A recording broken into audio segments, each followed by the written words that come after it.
Advance Song of Blades and Heroes is a fantasy skirmish game set in the world of Norendal.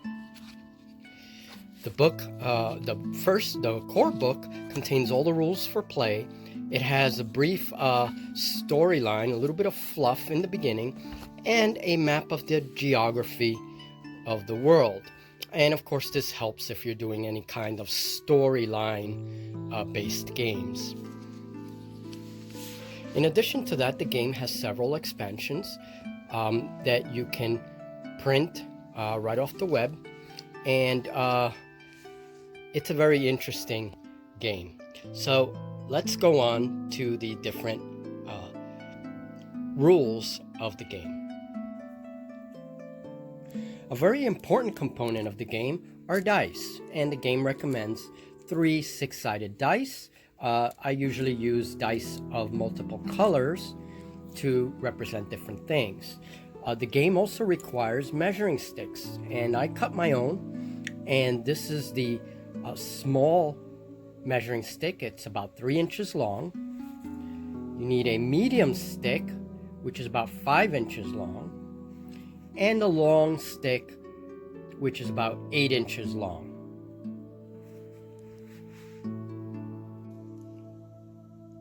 In order to play Advanced Song of Blades and Heroes, you need miniatures. The game recommends about 8 to 12, but this can vary significantly depending on the kind of game you're playing. And the miniatures can be from any manufacturer, and they can be anything you like. In this case, I have a little bestial warband where the opposing side has mostly humans. Aside from miniatures, you will also need terrain, and this could be in the form of trees, buildings, ruins, basically anything you have in your terrain collection to simulate the environment that you're going to play in. And some scenarios will have specific terrain that it uses for the scenario. We're just playing for fun. In the beginning of a turn, both players will roll a dice. In this case, the black die belongs to the little bestial warband, and the red dice to the humans. So the player with the higher number gets to react first, or activate his or her models first. Every model has a quality stat, and this number can vary. Can be 2, can be 3, can be 4. The lower the number, the better the quality. Players have to roll equal to or over the quality stat in order to accomplish an action. So in this case, I activate my little ram warrior here, and I decide that I'm going to give it 2 actions for the turn. Players can choose between 1, 2, 3 actions, or they can simply not act at all.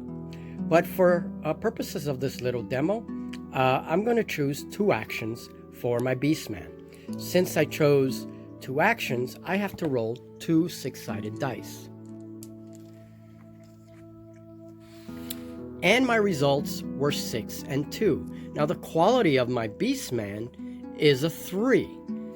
And so I have 1 failure here and 1 success. Now here is where this game is actually very unique.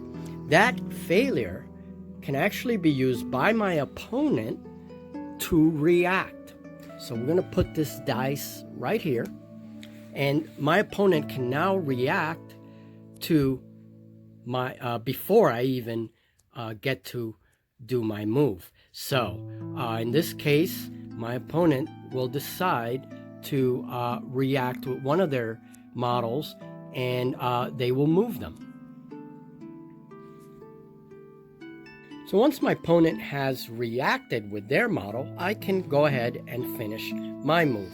So my Beastman moves a medium stick, and this is how movement proceeds. I put the stick in front of my base and simply move the length of the stick right to the very end of the opposite edge of the base. Now, this was one action. But say I had 2 successes on the dice and I was able to move 2 actions. My Beastman can now move 1, take the stick again, and 2. It can start to move around this pond. Now movement proceeds that way.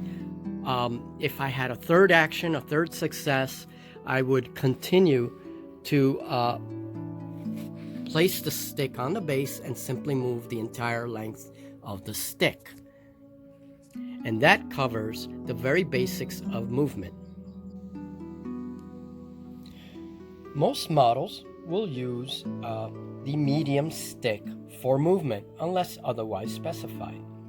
So if a model's movement stick passes through difficult terrain such as this pond, it will move, then stop, and its movement now becomes short for the duration of the crossing of the terrain.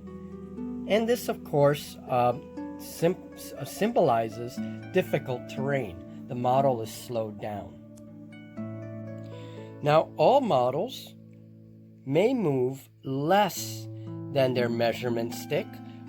So a model can go like this or go like this, but it has to be in a straight line, and a model may decide not to move at all. Models may pass through friendly models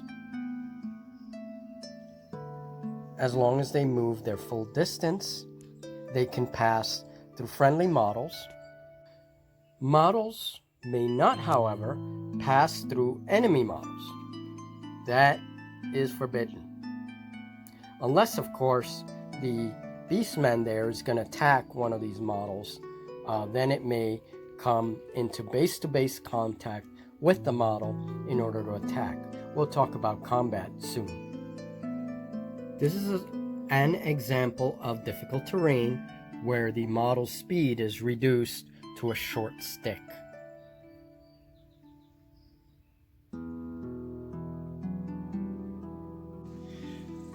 Jumping.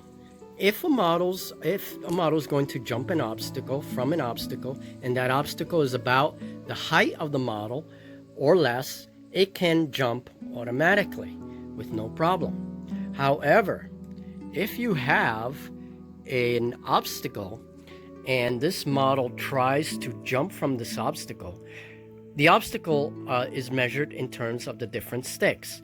So in this case, I'm going to say that this is a medium stick distance from the top to the ground.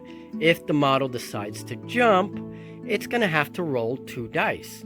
If it fails any one of those dice, it rolls against its quality. If it fails, then the model is taken out of action. For a short stick, the distance of a short stick, it only rolls 1 dice. It has to pass that roll. If it fails, it is taken out of action. And for a long stick, it rolls 3 dice, meaning the higher the elevation, the more chances of a failure. If the model passes all of its rolls, then it jumps down with no problem. Models may also jump through chasms horizontally, and it follows the same rules as when falling vertically. In this case, the model can jump with no problem because the chasm is about the length or smaller than the actual model, so it can just jump. If this distance was greater, you use the measuring sticks to determine whether or not the model will make it. One important thing about the action-reaction mechanic that this game uses is that you're never certain if you're going to use all of your models in a given turn. And that is all on movement. In the next video, we'll talk about combat and how combat works in this game.